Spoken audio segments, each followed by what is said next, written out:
সমস্ত তীর্থ ভ্রমণে বার হলে যেখানে পাচ্ছে নদী, যেখানে পাচ্ছে নালা, কোথায় পচা একটা পুকুর, কোথায় খাল, কোথায় বিল, সমস্ত জায়গায় যেখানে দেখতে পায় জলাশয় সেখানেই ভৃগুরাম ডুব মারে, অর্থাৎ স্নান করে, যাতে হাতের কোটারটা খসে যায়। আপনার যদি ডান হাত সর্বদাই বন্ধ থাকে তাহলে আপনি কিছু করতে পারবেন না। ভৃগুরামের তো ডান হাত বন্ধ, সে উল্টারি হাত আর নিচে নামে।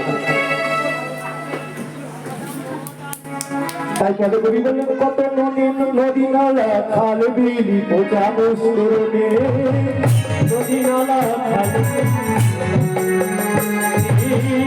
খাল খাল বিল পচা মস্তরণে, নদী নালা খাল বিল পচা মস্তরণে, দিতে দিতে চলে রাম গুণমণি, আর দিতে দিতে চলে রাম গুণমণি, আবার দিতে দিতে যায় রাম গুণমণি, দিতে দিতে যায় রাম গুণমণি। বলে দাও বলে দাও বলে দাও বলে দাও বলে দাও বলে দাও বলে দাও বলে দাও, তারে দেখে তারে বলে বলে দাও বলে দাও, তারে দেখে তারে বলে বলে দাও বলে দাও, তারে দেখে তারে বলে বলে দাও বলে দাও, তারে দেখে তারে বলে বলে দাও বলে দাও। দিতে দিতে চলে রাম গুণমণি, দিতে দিতে চলে রাম গুণমণি, দিতে দিতে যায় রাম গুণমণি, দিতে দিতে যায় রাম গুণমণি। যেতে যেতে যেতে যেতে বহু চলে গেল, এক গ্রাম ছেড়ে অন্য গ্রাম, এক দেশ ছেড়ে অন্য দেশে গিয়ে অবশেষে পৌঁছালো এক ব্রাহ্মণের বাড়িতে। নিদ্রাহীন, আহারহীন, মাথায় তৈল নেই, বড় বড় চুল হয়ে গেছে, দাড়ি বড় বড় হয়ে গেছে, পাগলের মতো। কে আশ্রয় দেবে? সন্ধ্যাবেলা, সন্ধ্যা ঘনিয়ে আসছে, ধীরে ধীরে পরশুরাম কি করলেন, ব্রাহ্মণের গোয়াল ঘরে আড়ার উপরে উঠে। যদি নিচে বসে থাকে বাবা, সবাই তো দেখতে পাবে, কেউ পাগল বা ছোট ভেবে তাড়িয়ে দেবে, তাই না? তাই গোয়াল ঘরে আড়ার উপরে বসলে কেউ তো দেখতে পাবে না। ব্রাহ্মণ সারাদিন, আগেকার যুগে ব্রাহ্মণরা কিন্তু ওই বেল কাঠের নাঙল তৈরি করে বড় দিয়ে হাল চষছে।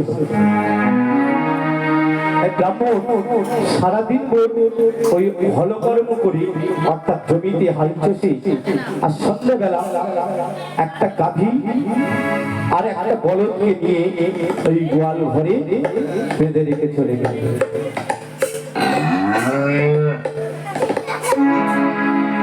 সেই দিনে গাভীটা খুব প্রহার করেছে। গাভীটা হলো ওই বলদ অর্থাৎ ষাঁড়, ষাঁড়ের মা হলো ওই গাভীটা। তার সর্ব অঙ্গে রক্ত ঝরছে। বলদকে চিপচিয়ে চাচ্ছে আর বলছে, মা আজ তোমার খুব মেরেছে না মা, তোমার খুব লেগেছে, তোমার খুব আঘাত হয়েছে, তাই না মা? আমি কালকে যদি আমার ওই ব্রাহ্মণ তোমাকে প্রহার করে, আমি ওই ব্রাহ্মণকে ছাড়বো না, আমার এই ধারণা শিখছি, ওই ব্রাহ্মণকে আমি হত্যা করবো। গাভীটি বলছে, বলিস না ব্রাহ্মণ হত্যা মহাপাপ, তুই আমার কথা বলিস না। বলদ বলছে, হয় হোক, আমার ব্রত একটা পাপ হোক, আমি ওই ব্রাহ্মণকে যদি প্রহার করে, আমি মাকে প্রহার করবো, আমি সইতে পারবো না, আমি ওই ব্রাহ্মণকে হত্যা।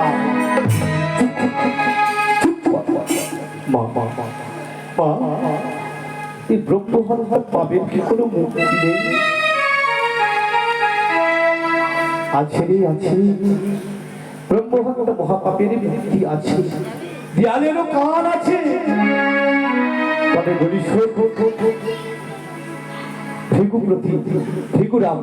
হলো পরশুরাম কান পেতে গাভী আর বড়দের কথাবার্তা গুলো শুনছিল।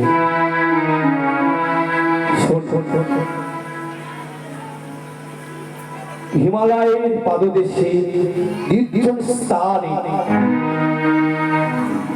একটি হ্রদ আছে, তার নাম ব্রহ্মকুণ্ড। খুব কষ্টকরের ব্যাপার রে বাবা। সেখানে সদা সর্বদাই বাবা ভোলানাথ বিরাজিত। সেই কুণ্ডের জলে যদি তুই স্নান করতে পারিস, তাহলে তুই ব্রহ্মকুণ্ড ব্রহ্মহত্যা পাপের দিকে তুই মুক্তি পাবি। এ কথা শুনিয়া তখন উপরে ছিল পরশুরাম। যখন এই ব্রহ্মহত্যা মহাপাপে থেকে লিপ্ত পাবে, মুক্তি পাবে বলে যেই শুনেছে, তখন কি করলেন? পরশুরাম আড়াই থেকে লাভ মেরে বললেন, এ কথা শুনিয়া এক লাভ দিয়া, এ কথা শুনিয়া এক লাভ দিয়া, এ কথা শুনিয়া এক লাভ দিয়া, এ কথা শুনিয়া এক লাভ দিয়া, ধরিল গাভীরে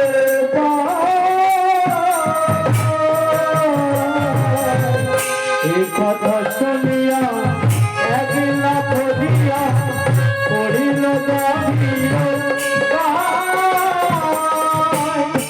শুনো গো জননী বলি হে তোমারি, যাবে ওরা দুজে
পরশুরাম আড়াই থেকে লাভ মেরে বললেন গাভীর চরণ। গাভী মাকে বললো, মা আমরা কথা দিলাম, আমরা দুজনে হিমালয়ের পথ পরিষ্কার করে ওই ব্রহ্মকুণ্ডের স্নান করব। থেকে গেল পরশুরাম সেই ব্রাহ্মণের গোয়াল ঘরে আড়ার উপরে। প্রভাত হলো, ব্রাহ্মণ হরকর্মের জন্য আবার সেই গাভী আর বলদকে নিয়ে মাঠে গেলে, যেই নাঙল জুড়েছে ধরার সঙ্গে সঙ্গে গাভী মায়ের পিঠের চালে যেই না প্রহার করেছে, সিং দুটো বড় বড় লাল দুটো ছুটে এসে সেই জোয়াল কেটে ভেঙে সিং দুটো দিয়ে ব্রাহ্মণকে হত্যা করলেন। সঙ্গে সঙ্গে শুভ্রকান্তি বলদ ছিল, অর্থাৎ সাদা বলদ ছিল। এই ব্রাহ্মণ হত্যা মহাপাপে, ব্রাহ্মণের যে হত্যা করেছে সেই পাপে বলদের রং হয়ে গেল কৃষ্ণবর্ণ, চতুর্দিকে আকাশে ছেয়ে গেল কালো মেঘ। পরশুরাম গোয়াল ঘর থেকে বাইরে এসে বললেন, বলো চলো আমরা দুজনে যাই। দুজনে মিলে হিমালয়ের পথে যাত্রা করতে চলেছেন পরশুরাম। পথ চলিতে আর বলিতে, পথ চলিতে আর বলিতে, পথ চলিতে আর বলিতে,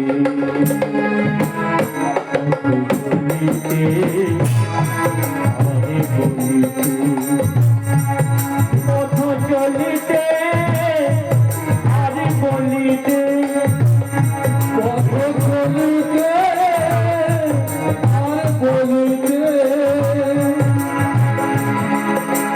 গাও গাও কৃষ্ণ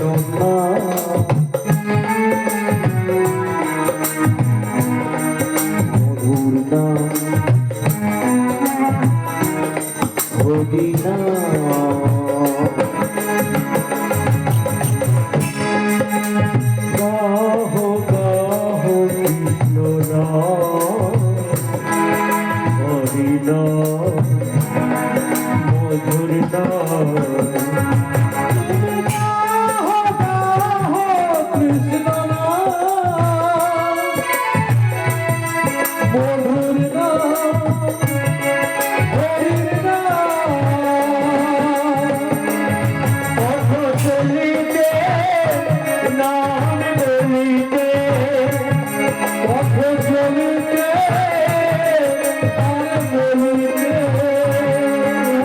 গাহো গাহো কৃষ্ণ নাম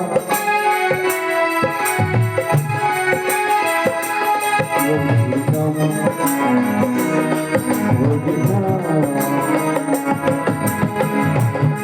তুমি গাহো গাহো কৃষ্ণ নাম মধুর নাম হরি নাম, গাহো গাহো হরি নাম কৃষ্ণ নাম হরি নাম,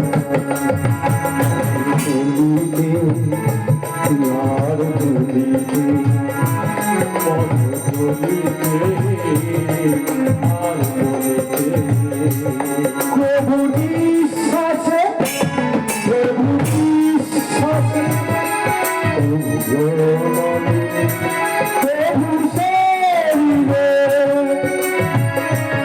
প্রভু নিঃশ্বাসে প্রভু নিঃশ্বাসে প্রভু বিপদে প্রভু সংকটে, প্রভু নিঃশ্বাসে প্রভু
ছুটতে ছুটতে দুজনে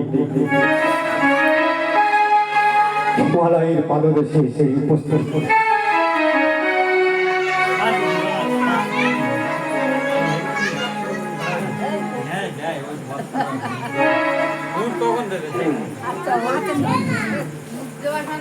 এসে দেখছি জঙ্গলে ভরা, সেখানে বড়দের স্তূপ, হাতের কোথার মিলি পরশুরাম বরফ খাচ্ছে, আর বরফ তার শিং দিয়ে সেই বরফের খণ্ডগুলো নিয়ে দূরে সরিয়ে দিচ্ছে। ধীরে ধীরে তাহারা ওই হিমালয়ের একটি পদ বার করল। সেখানে দেবাদিদেব ভোলানাথ ছিল ত্রিশূলটি হাতে নিয়ে। এই কারণে ভোলানাথের দর্শন স্তব আরম্ভ করল। প্রভুমি সমমি সম সেই সুগুণ কুলহীন মহিষগণ ভরণ। প্রভুমি সমমি সম সেই সুগুণ কুলহীন মহিষগণ ভরণ।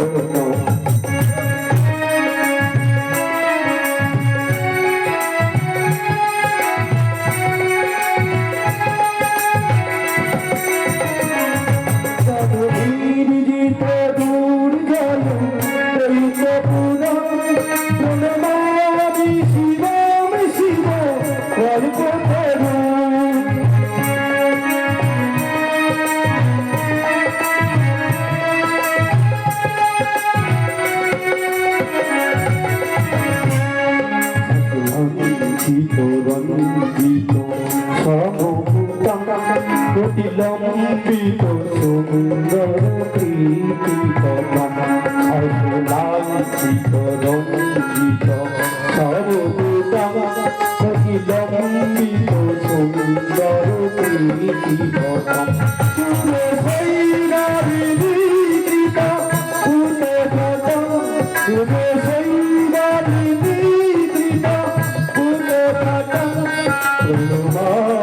শিব শিব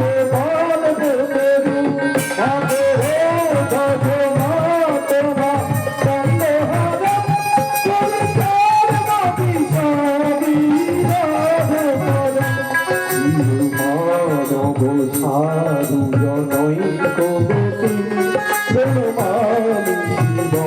শিব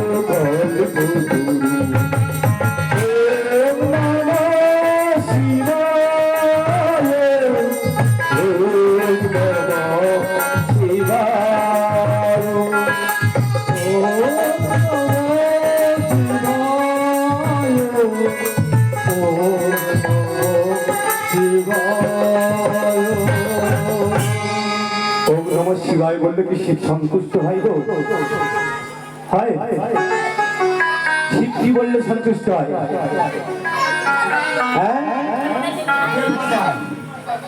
কি বললে সন্তুষ্ট হয়? বেলপাতা তো দেবে, ফুলও দেবে, জলও দেবে, বলতে হবে না।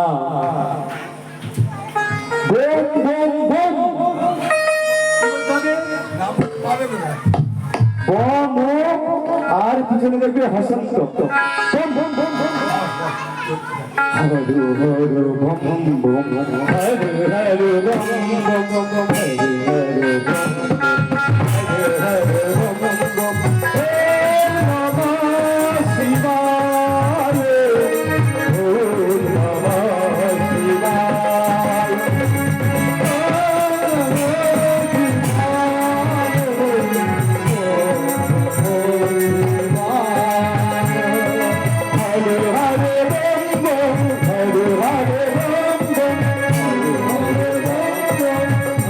Hare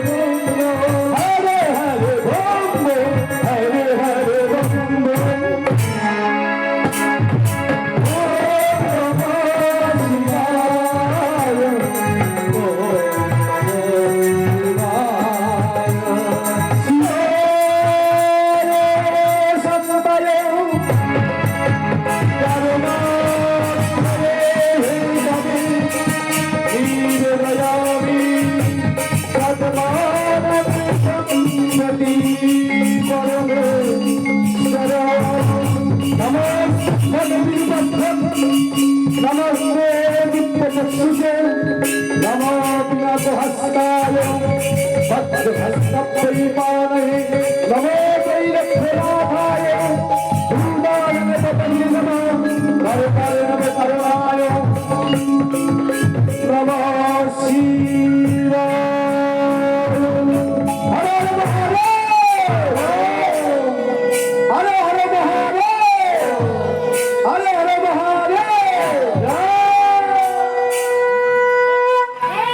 কৈলাসপতি ভোলানাথ বললেন তোমাদের সবই আমি সন্তুষ্ট হয়েছি কি বর চাও বলো হে প্রভু তুমি যদি আমাদের বরে সন্তুষ্ট হয়ে আমাদের কর্মে যদি সন্তুষ্ট হও তুমি যদি আমাদের সবে সন্তুষ্ট হয় তবে এই বর দাও আমরা যেন দুজনে এই ব্রহ্মকুণ্ডে স্নান করতে পারি। দেবাদিদেব মহাদেব অল্পতে কিন্তু সন্তুষ্ট হয়ে যায়। অন্যান্য দেবদেবী কিন্তু ভালো মন্দ খেতে যায় জানে মা কালী পাঁঠা খায়, মা মনীষা হাঁস খায়, হ্যাঁ তারপরে আরো সব দেবদেবী রাধা গোবিন্দে ভালো ভালো ছানা সন্দেশ চিড়ে মুরগি বাতাসা সন্দেশ ইত্যাদি খেতে চায় তাই না, দই মাখন ছানা। আর আমার বাবা ভোলানাথ কিন্তু যেগুলো কেউ খায় না সেইগুলোই খায়। কি বলে ভাঙ ধুদ্রা ধুদ্রা ফল কেউ খায়। আমার বাবা ভোলানাথ খুব সুন্দর ছিল। আকন্দ ফুল বেলপাতা পাতা বিল এগুলো কিন্তু বাবা ভোলানাথ খুব সন্তুষ্ট। কিছু নাই বাবা ভোলানাথ বলেছেন যদি একটি বিল্লপত্র আর একটু গঙ্গা জল দিলে আমি তার প্রতি সর্বদাই খুশি থাকি। আর অন্যান্য দেবদেবী কি খুশি থাকে কেউ বলেছে? আচ্ছা বলুন তো সমস্ত দেবদেবী লালাটি বাবা ভোলানাথ একজন পরম বৈষ্ণব তো তার ললাটের লাল তিলক কেন দেখবেন বাবা ভোলানাথের কপালে একটা কিন্তু লাল তিলক কেন জানেন? দেবতাদের রাজা ছিলেন কে? দেবরাজ ইন্দ্র। মুসলিমদের হাতে সমর্পণ করে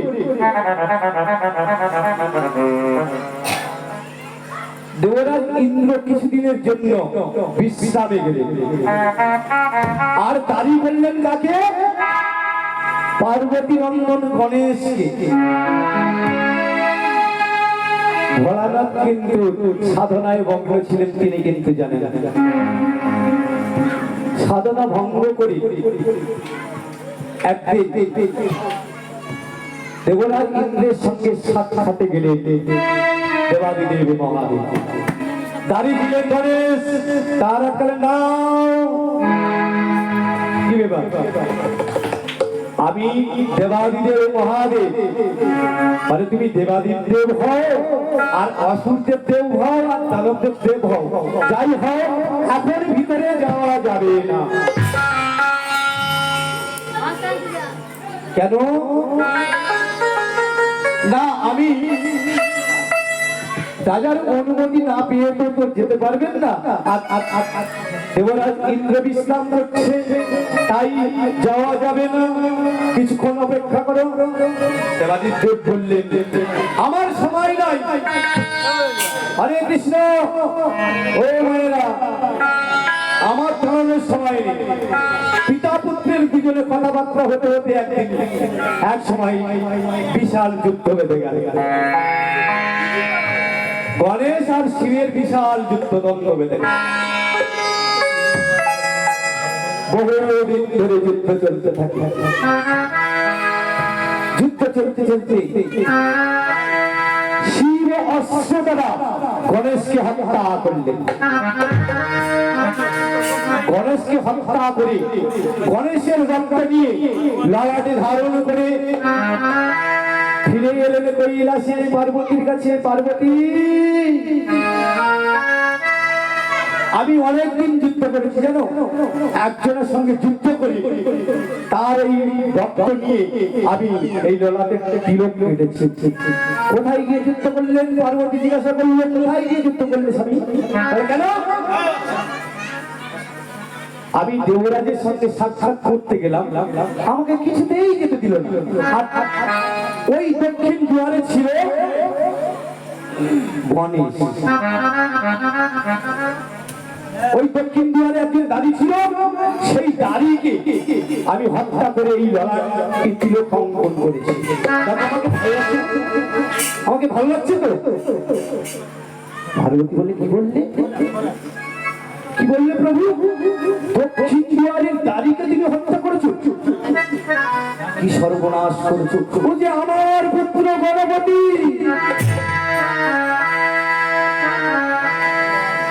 প্রভু, প্রভু তুমি যে কোনো প্রকারে তুমি আমার গণেশকে বাঁচাও, নতুবা আমি এই পৃথিবী অশ্মশানে নিয়ে দেবো, আমি ধ্বংস করবো।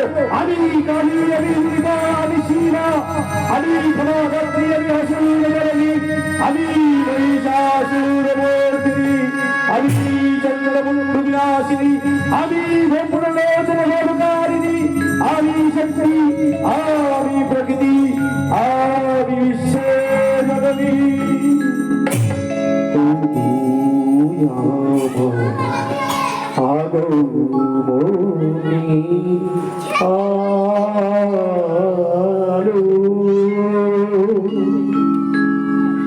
জানো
शरण्ये ब्रह्मणे गौरी नारायणी नमस्ते। श्रीनाशानं श्रीभूतेशनाथनी गुणास्तायै गुणमयी नारायणी नमस्ते। शरणागतदीनाभ्यं हरिनामपदानि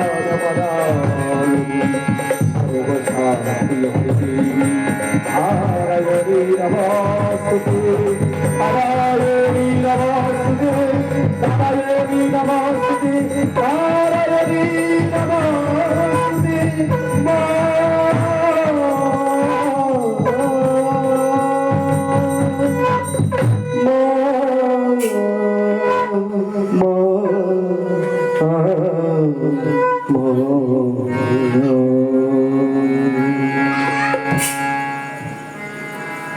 देवी दुर्गा যখন রুদ্রচণ্ডী ভাব ধারণ করলেন, দেবাদিদেব আর উপায় না পেয়ে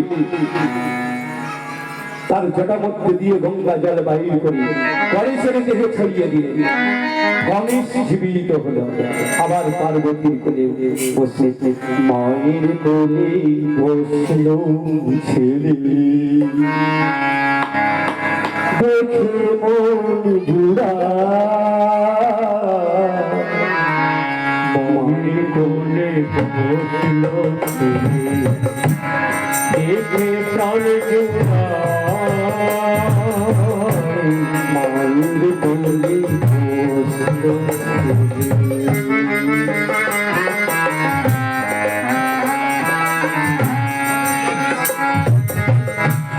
দেখে প্রাণ জুড়া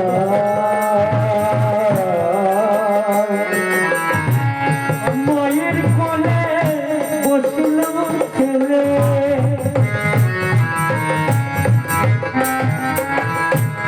দেখে প্রাণ জুড়া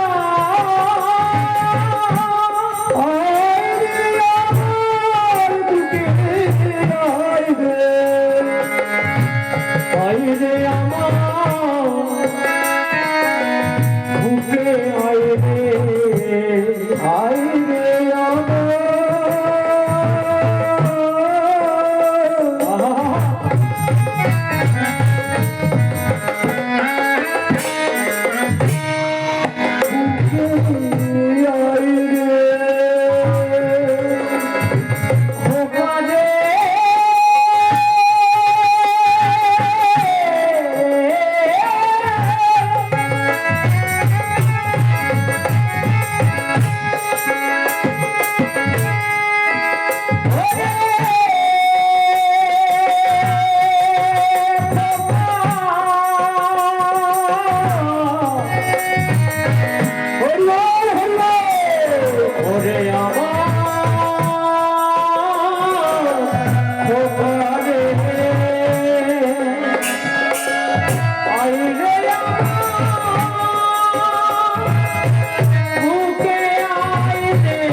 মায়ের কোলে বসল ছেলে, দেখে প্রাণ জোড়া মায়ের কোলে বসল ছেলে, দেখে প্রাণ জোড়া মায়ের কোলে বসল ছেলে, দেখে প্রাণ জোড়া আজ মায়ের কোলে বসল ছেলে, দেখে প্রাণ জোড়া।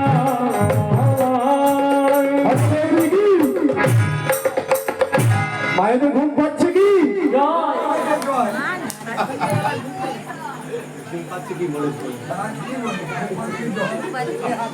মায়ের কোলে গণেশ এসে বসছে, সমস্ত দেবতাগণ সবাই মিলে পুষ্প বৃষ্টি করলেন। তাহলে বুঝতে পারলেন শিবের কপালে লাল তিলক কেন? আপনারা সবাই শিব চতুর্দশী ব্রত করেন তো? শিবের প্রসাদ খান, শিবের প্রসাদ গ্রহণ করেন। শাস্ত্র কবি কি বলছে জানেন? যারা শিব ঠাকুরের প্রসাদ খায় তাদের বহুবার কুকুরের জন্ম হয়। জানেন কি? জানেন? এটা লেখা আছে ব্রহ্ম বৈবর্ত পুরাণে।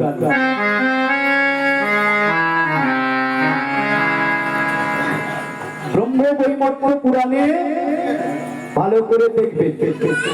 যারা শিব ঠাকুরের পুজোর প্রসাদ খায়, তাদের বহুবার কুকুরের জন্ম হয়। জানেন কি? জানেন? এটা লেখা আছে ব্রহ্ম বৈবর্ত পুরাণে। ব্রহ্ম বৈবর্ত পুরাণে ভালো করে দেখবেন। যারা শিব ঠাকুরের পুজোর প্রসাদ খায়, তাদের বহুবার কুকুরের জন্ম হয়। জানেন? জানেন? এটা লেখা আছে ব্রহ্ম বৈবর্ত পুরাণে। যারা শিব ঠাকুরের পুজোর প্রসাদ খায়, তাদের বহুবার কুকুরের গর্ভে জন্ম নিতে হয়।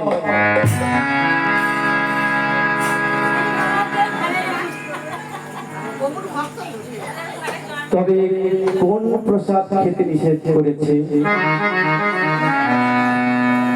শিব ঠাকুরের মাথা কটা? কটা মাথা গো?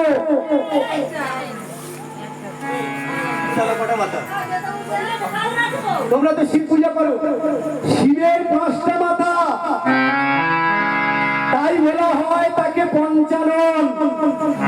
পঞ্চানন কাকে বলে? শিবের 5টা মাথা। কোন মাথায় প্রসাদ খেতে নেই? চতুর্দিকে 4টে মাথা আছে, আর উপরে একটা মাথা আছে, যে মাথাতে সমুদ্র মন্থনের সময় হলাহল বিষ উঠেছিল জানেন? সেই বিষ ওই উপরের মস্তকে ধারণ করেছিল। আর ওই শিবের মাথার উপরে যে প্রসাদটা দেওয়া হয়, ওই প্রসাদ যারা খায় তাদের বহুবার কুকুর জন্ম নিতে হয়। দেখবেন অনেক মায়েরা শিব চতুর্দশী পূজা করবে, একটা ফল বা একটা বেল নিয়ে শিবলিঙ্গের মাথার উপরে চাপিয়ে দেয়। ওই ফল যেই খাবে সেই কুকুর জন্মে তার জন্ম নিতে হবে।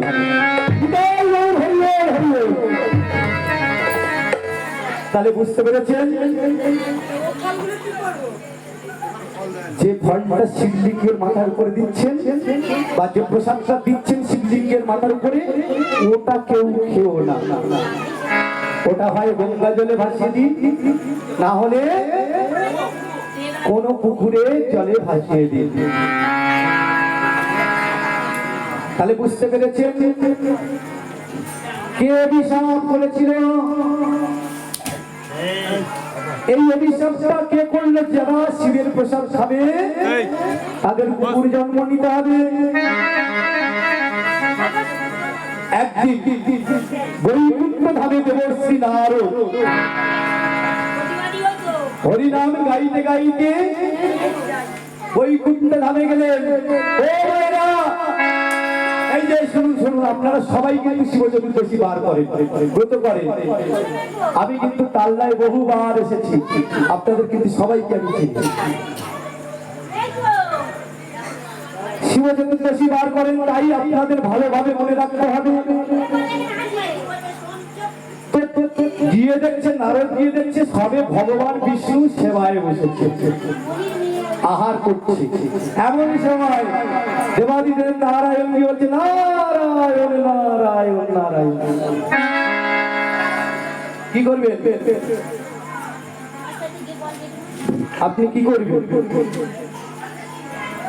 আপনার সেবার সময় কেউ একজন এসে আপনার কাছে এসে হাজির, আপনি কি করবেন?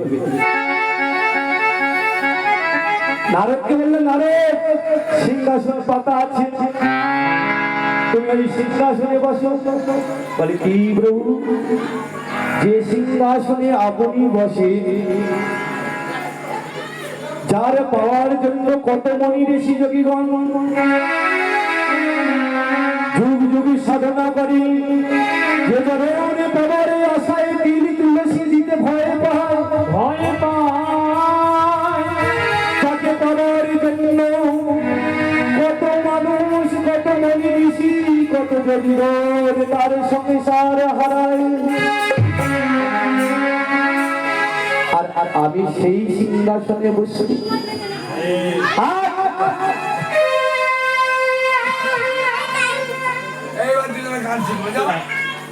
নাচতে হবে দুজনে।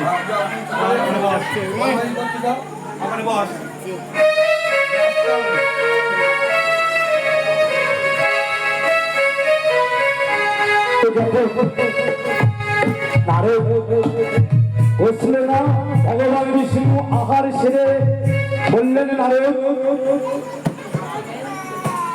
কি ব্যাপারে বলো? বলে প্রভু আমি অনেক দিন পরে আমার আশা মনে হয় আজকের পূরণ হবে। কি না তোমার ওই উচ্ছিষ্ট প্রসাদ আমার দিতে হবে।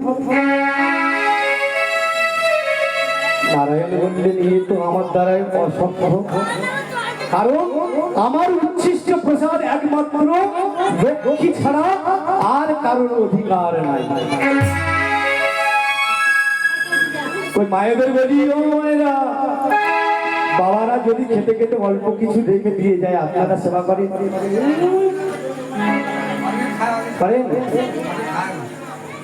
আগে ছিল, এখন নেই। শুনে নিন, ভালো করে শুনে নিন, একমাত্র স্বামীর উচ্ছিষ্ট প্রসাদ তার স্ত্রী, অন্যতা আর কারণ নয়। দেবাদিদেব বললেন তাহলে কি হবে? প্রভু আমার মনের বাসনা পূর্ণ হবে না। বার্তা দিনে ভগবান কারোর মনের আশা রাখে না। ভগবানের যুক্তি দিলেন, শোনো নারদ, তুমি যদি লক্ষ্মীকে সন্তুষ্ট করতে পারো, তুমি লক্ষ্মীকে যদি সন্তুষ্ট করতে পারে, তাহলে তুমি প্রসাদ পেতে পারবে, নতুবা নয়। কি করলেন নারদ? 12 বছর ওই পুরুষ বেশ ত্যাগ করে নারী বেশ ধারণ করলেন। প্রতিদিন লক্ষ্মী দেবীকে চরণে সেবা করে, সমস্ত কাজ কর্ম করে, লক্ষ্মী দেবীকে সুন্দর করে সাজায়। সন্তুষ্ট হয়ে লক্ষ্মী দেবী বললেন, সখী বল, তোর সেবায় সন্তুষ্ট হয়েছে, কি বর চাস বল। নারদ রূপী দাসী বললেন, মা আমার যখন প্রয়োজন হবে তখন আমি চেয়ে নেব। পরের দিন নারায়ণের সেবা করলেন, লক্ষ্মী দেবী প্রসাদে সেবা করতে যাবে, এমন সময় দাসী রূপী নারদ বললেন, মা তুমি যে কালকের বললে বর দেবো, সেই বরটা দাও। বলে এখন কি হবে, আমি সেবাটা সেরে নিই। বলে না মা, এই যে এক্ষুনি প্রয়োজন, কি বর চাই বল। মা ওই প্রসাদের অর্ধেক আমায় দিতে হবে। না, এ কখনো হতে পারে না, এ তো আমার স্বামীর উচ্ছিষ্ট প্রসাদ, আমি মহাপাপী হয়ে যাবো, আমি পারবো না। তুমি তো প্রতিজ্ঞাবদ্ধ করলে, একদিকে স্বামীর ধর্ম আর একদিকে পতি ধর্ম। আমার কথা দিয়েছিল সে আগে ধর্ম আর স্বামীর একটা ধর্ম, দুটোর মাঝখানে তুমি এক কাজ করো, তুমি সেবা নাও, অবশিষ্ট প্রসাদ আমায় দিও। মা লক্ষ্মী সেবা করলেন, অবশিষ্ট প্রসাদ নিয়ে নারদের হাতে দিলেন। সেই ভগবানের অমৃত প্রসাদ গ্রহণ করে পরম আনন্দ লাভ করলেন। নারদের পুনঃ দেহ ফিরে পেল। পাওয়ার সঙ্গে সঙ্গে নারদ আনন্দে আত্মহারা হয়ে ভগবানের নাম করতে করতে কৈলাস ধামে এলেন। এসে বলছে, বাবা আমি আজকে খুব বড় আনন্দ। আরে কি হয়েছে? বাবা আজকের ভগবানের প্রসাদ পেয়েছি। ওই দেখি দেখি দেখি দেখি নারদের হাত দেখতে দেখতে দেখলেন হাতের নখের কোণে এক টুকরো প্রসাদ। সেই প্রসাদ টুকু ভোলানাথের জিহ্বায় দিলেন, দিয়ে বললেন, কি তৃপ্তি পেলাম। একদিন গৌরাঙ্গ মহাপ্রসাদ লইয়া, একদিন গৌরাঙ্গ মহাপ্রসাদ লইয়া, গৌরাঙ্গ মহাপ্রসাদ লইয়া, একদিন গৌরাঙ্গ মহাপ্রসাদ লইয়া, ভোলানাথ পেল প্রসাদ আনন্দিত হইয়া, ভোলানাথ পেল প্রসাদ আনন্দিত হইয়া, ভোলানাথ পেল প্রসাদ আনন্দিত হইয়া, ভোলানাথ পেল প্রসাদ আনন্দিত হইয়া। প্রসাদ পেয়ে দুজনে বাহু তুলে নৃত্য করছে। এমন সময় এত আনন্দ কেন, কি হয়েছে জানো দুর্গা? আজকের আমি নারায়ণের সেবার মহাপ্রসাদ পেয়েছি। বলে কই দেখি দেখি আমায় দাও। বললো নারদের লোকের কোনে এক টুকরো ছিল, তাই আমি ভক্ষণ করেছি। বলে ওই এক টুকরোর অর্ধেক আমার জন্য দিতে। বেশ, তোমরা যেখানে ভগবানের প্রসাদ পেয়েছো, আমাকে বঞ্চিত করেছো, আমিও প্রতিজ্ঞা করছি আগত যুগে আমি প্রসাদের হাট বসাবো, হাটে বাজারে শিয়াল কুকুর দিয়ে পাওয়াবো, আমি অন্নকূট বসাবো। আজ সেই বুড়ি ধামে এখনো অন্নকূট হয়, বাগে বাজারে সে এখনো অন্নকূট হয়, বাজার মোহনের ওখানে প্রসাদে বাজারে বাজারে বিক্রয় হয়। কি মাথায় তো দেবী দুর্গা প্রসাদের বাজার বসালেন। আর ভোলানাথকে বললেন, শোনো শোনো, যে প্রসাদের জন্য আমাকে বঞ্চিত করেছো, আমি অভিশাপ করলাম তোমার প্রসাদ কেউ গ্রহণ করবে না। তাহলে বুঝতে পারলেন শিবের প্রসাদ কেন খাওয়া যায় না এবং কোন প্রসাদ কেন খাওয়া যায় না, সেটা নিশ্চয়ই তোমরা বুঝতে পারলেন। চলুন আমরা লীলার দিকে যাই। কৈলাস পর্বতে, হিমালয় পর্বতে যে পুত্র স্থানে দুজন মিলে বলে আর পরশুরাম স্নান করলেন ভোলানাথের আদেশে। স্নান করার পরে হাতের কুঠার খসে গেল, ওই ব্রহ্মকুণ্ডের ঢাকে পড়ল। আর বলদের কৃষ্ণবর্ণ দেহ ছিল শ্বেত বর্ণ দেহ হলো। উভয় মিলে দুজনে ফিরে এলো যে যার স্থানে। পরশুরাম ফিরে এলো মা রেণুকার কোলে। এইখানে রহিল আমার লীলার মাধুরী, এইখানে রহিল আমার লীলার মাধুরী, এইখানে রহিল আমার লীলার মাধুরী, এইখানে রহিল আমার লীলার মাধুরী। রাত বসতে সবাই মিলে বলুন হরি হরি, রাত বসতে সবাই মিলে বলুন হরি হরি, ওই রাত বসতে সবাই মিলে বলুন হরি হরি, রাত বসতে সবাই মিলে বলুন হরি হরি। আমাদের বাবুদের সবাইকে ডাকছি, আপনারা সবাই আসবেন।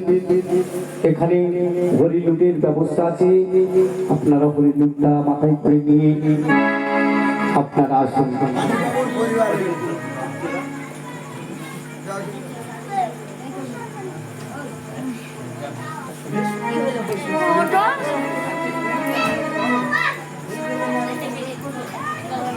বলবে তো বাবা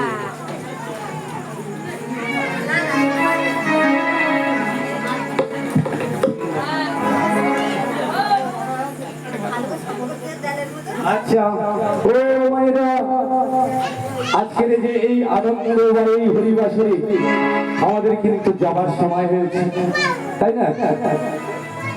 তা আপনারা সবাই মিলে একটু আনন্দ করতে চান, আবার আসবো কিনা, তাই না? চলুন আমরা ভগবানের কিছু গুণকীর্তন শ্রবণ করি। मेरा मन पलछिए बोले उड़ वृंदावन जाओ, ब्रज की लता पताओ, राधे राधे गाओ, मैं राधे राधे गाओ, शाम शाम गाओ, राधे राधे गाओ, शाम शाम गाओ। मेरा मन पलछिए बोले, मेरा मन पलछिए बोले, उड़ वृंदावन जाओ, ब्रज की लता पताओ, राधे राधे गाओ, राधे